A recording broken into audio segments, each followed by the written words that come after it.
Hello everyone, जय Jagannath. Welcome back to another video. आज आम सप्तम श्रेणी फॉर्मेटिव असेसमेंट 1 प्रश्न तैयारी करबा। चलंतु वीडियो स्टार्ट करबा। हमर प्रश्नर पैटर्न होची 25 मार्क, लिखित 15, 5 मार्क मौखिक और 5 मार्क आम प्रोजेक्ट तैयारी करबा। तो आम सप्तम श्रेणी गणित वीडियो को स्टार्ट करबा। तो प्रथम आम शॉर्ट क्वेश्चन नहीं जिबा 1 मार्क लखा 5टी।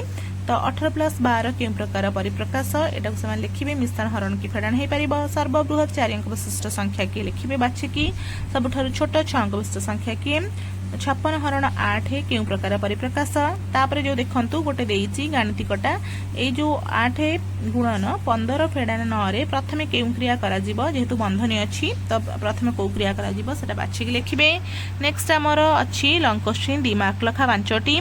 ये जो संख्याटी देइछि ताको विस्तारित रूप में प्रकाश करेंगे। तापर आ गोटे देखंतु एमती गोटे गाणितिकटे देइछि 25 + 15 को ब्रैकेट रखिछि इंटू 4 मूल्य निर्णय करा। से भले आ गोटे मध्ये देइछि मूल्य केते। तापर देखंतु प्रश्न घटा सर्वबृहत 6 अंक विशिष्ट संख्या और सर्वक्षुद्र 6 अंक विशिष्ट संख्या लेख।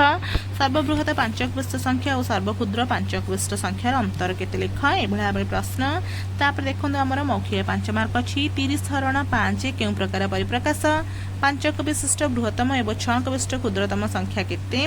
15 + 8 केउ प्रकार परिप्रकाश। बंधनी जेहेतु अच्छी बंधनी भितर कार्य प्रथम करा जाय कि नाही हाँ ना नाही सेटा लिखिबे।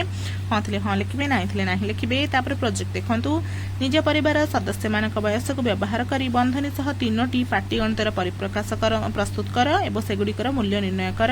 एटा थिला गणित। चलंतु अन्य सब्जेक्टर कौन प्रश्न हो पारिबो देखिबा। एबे आम सप्तम श्रेणी भाषार लिखित 15 मार्क प्रश्न पाई कौन हो पार प्रश्न देखा। 1 मार्क आम सर्ट क्वेश्चन करवा 5टी। कलामाणिक पाठरे क्या कलामाणिक कहुई। श्रीकृष्ण बलराम ना सुदामा। के कहार प्रतिशब्द मयूर कोइली ना काउर। मयूर केउ ऋतु नाचे। शीत वर्षा ना ग्रीष्म ऋतु। उन्नति शब्द विपरीत शब्द कौन। विकास प्रगति ना अवनति। मयूर भारतर डैश जातीय पशु ना पक्षी ना जातीय फूल। तापर 2 मार्क 5टी प्रश्न करवा। कलामाणिकर शीर्षकर यथार्थता लेख। माड़हांडी कथार तुम्हें कौन शिक्षा पाइल। वर्षा ऋतु मयूरर व्यवहार वर्णना कर। जातीय पक्षी कवितार मयूरर 2टी वैशिष्ट्य लेख। कलामाणिकर पाठर सारमर्म लेख। तापर आम करवा 5टी मौखिक प्रश्न। 1 मार्क लखा माणिक शब्दर अर्थ कौन। वर्षा आसले मयूर कौन करे। माड़हांडी कथा केउ प्रकार रचना। अंधलौड़ी बाबुरे पदर मुख्य अर्थ कौन। भारतर जातीय पक्षीर नाम कौन। ये भाव मौखिक। एवं आम प्रोजेक्ट 5 मार्क प्रश्न कौन हो पार देखा। निज पसंदर गोटे पक्षीर चित्र अंकन करी ताहार 5टी वैशिष्ट्य लेख। यहाँ आमर भाषार प्रश्न। आपन को जदि भल लगुथिबो ताहले ए भला प्रश्न तैयारी कर परिबे। नहले आपनक इच्छा अनुसार कोनोसी प्रश्न को मॉडिफाई करके तैयारी करंतु। चलंतु अलगा सब्जेक्टर कौन प्रश्न हो पार देखा। एबे देखिबा सप्तम श्रेणी सामाजिक विज्ञान प्रश्न। प्रथम लिखित 15 मार्क को देखंतु। तो प्रथम आम 5टी शॉर्ट क्वेश्चन नबा। सठिक उत्तर बाछ। थर मरुभूमि अवस्थित कोठारे। राजस्थान, ओडिशा ना केरल रे। तापमात्रा मापिबा यंत्र कोटा। 12 मीटर। थर्मोमीटर ना वर्षा मापक। वायुमंडल चाप मापिबा यंत्र कोटा। 12 मीटर। थर्मोमीटर ना पवन दिग सूचक। भूमध्य रेखार समांतराल रेखा को कौन कहा जाए। रेखा को कहा जाए डैश ना अक्षांश द्राघिमा कर्कट क्रांति। शीतल मरुभूमि केउठारे अवस्थित। लद्दाख, गुजरात ना तमिलनाडु रे। तापर हमर अछि 2 मार्क प्रश्न 5टी।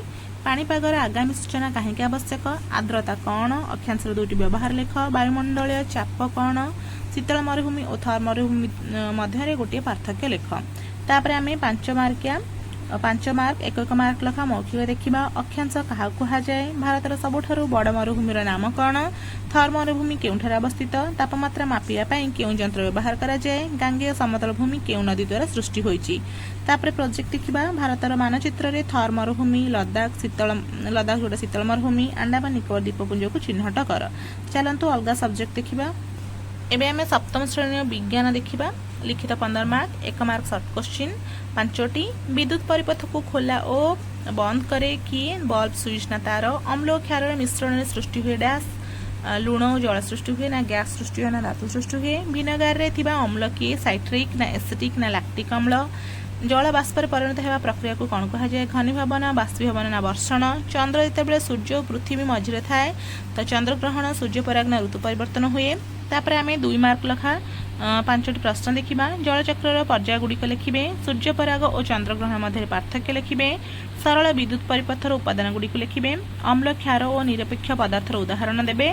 बैटेरी, बल्ब और स्विच व्यवहार करी एक सरल विद्युत परिपथर चित्र अंकन करेंगे 15 मार्कर होगा लिखित एवं मौखिक 5 वाक्य देखा जलचक्र कौन सूर्यपराग केबे हुए लेंबुरे केउ अम्ल थाए क्षारर गोटे उदाहरण दियो विद्युत परिपथर दुईटी उपादान नाम लेख तापर आम प्रोजेक्ट 5 मार्कर प्रश्न देखा कौन हो पार घरे मिलूथिबा 5टी खाद्य पदार्थर नाम और से अम्लर नाम लेख नेक्स्ट प्रश्न देखा एबे आम इंग्लिश प्रश्न देखा सप्तम श्रेणी 15 मार्कर रिटिन देखंतु सिनोनिम बिग रो सिनोनिम लिखिबे काइंड रो अपोजिट वर्ड लिखिबे चाइल्ड रो प्लूरालटा लिखिबे write the past tense of write रो पास्ट टेंस लिखिबे तापरे हेल्पफुल को नेकी गोटे सेंटेंस तैयारी करिवे नेक्स्ट आम एटा 1 मार्क लखा थिला आम 2 मार्क प्रश्न देखिबा answer the following questions how can we become a good student why should we respect our elders write 4 sentences on my classroom विषय 4टा सेंटेंस लिखिबे राइट 4 सेंटेंस कहा पर ना द इंपोर्टेंस ऑफ क्लीनलीनेस तापर होची गोटे पैराग्राफ लिखिबे 5 to 6 सेंटेंस कहा पर ना ऑन माय बेस्ट फ्रेंड विषय तापर देखंतु ओरल 5 मार्क 1 मार्क लखा कि कौन अच्छे देखा make a sentence using honest को नहीं गोटे सेंटेंस लिखिबे नेबर वर्ड को स्पेलिंग करेंगे तापर इंट्रोड्यूस योरसेल्फ इन इंग्लिश रे कहिबे तापर read any 5 lines from the lesson तापर 2 मार्क देबे एभला आपण 5 मार्क हे गला तापर हम प्रोजेक्ट देखिबा कोन हे परिबो prepare a colourful chart on kinds of sentences with suitable examples